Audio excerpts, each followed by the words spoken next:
ഇവിടെ ഭാര്യയായിട്ട് വിളിക്കുന്നു. ഒരിടത്ത് പറയില്ല, ഇവിടെ പറഞ്ഞിരിക്കുന്നു.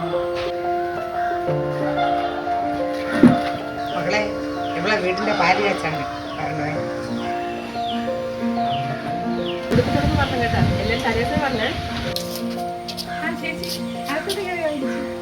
ശരി, അതെ, ഒരുപാട് വീട് വിളിക്കാറുണ്ട്, സമയമൊന്നുമില്ല, വേറെ സമയം. ഓക്കെ മകളെ, എല്ലാവരും വരണേ.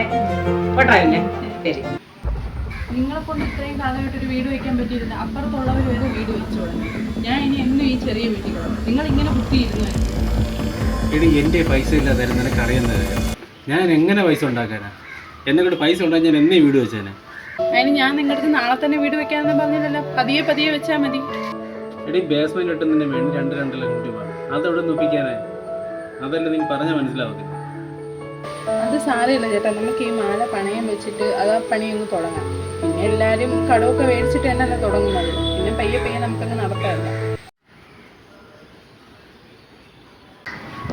ചേട്ടാ, നിങ്ങൾ ഇതുവരെ എന്റെ മാല എടുത്തു തന്നില്ലല്ലോ. മാല വീട് വെച്ചെന്റെ കടം പോലും ഇത്ര ദിവസം തീർന്നില്ല. ഞാനെങ്ങനെ എടുത്തു തരുന്ന? അത് തരാൻ നീ തരുന്നില്ലേ? ചേട്ടാ, വീടും വെച്ച് അതിന്റെ പാല് കാച്ചി കഴിഞ്ഞു. ഇനിയെങ്കിലും എന്റെ സ്വർണ്ണം എടുത്തു തന്നേ പറ്റൂ. ഇത് നല്ല പോകില്. ഞാൻ അതും എടുത്തു തരാം. നീ തിന്ന് പിടയ്ക്കാന്നില്ലേ? എനിക്കൊരു സമാധാനം താല്പര്യം വന്നു. വീട് വെക്കുകയും ചെയ്ത് ഇപ്പം സ്വർണ്ണം എടുത്ത് തരാൻ വേണം. നിന്റെ കാര്യങ്ങളെല്ലാം നടന്നല്ലോ, സന്തോഷമായി.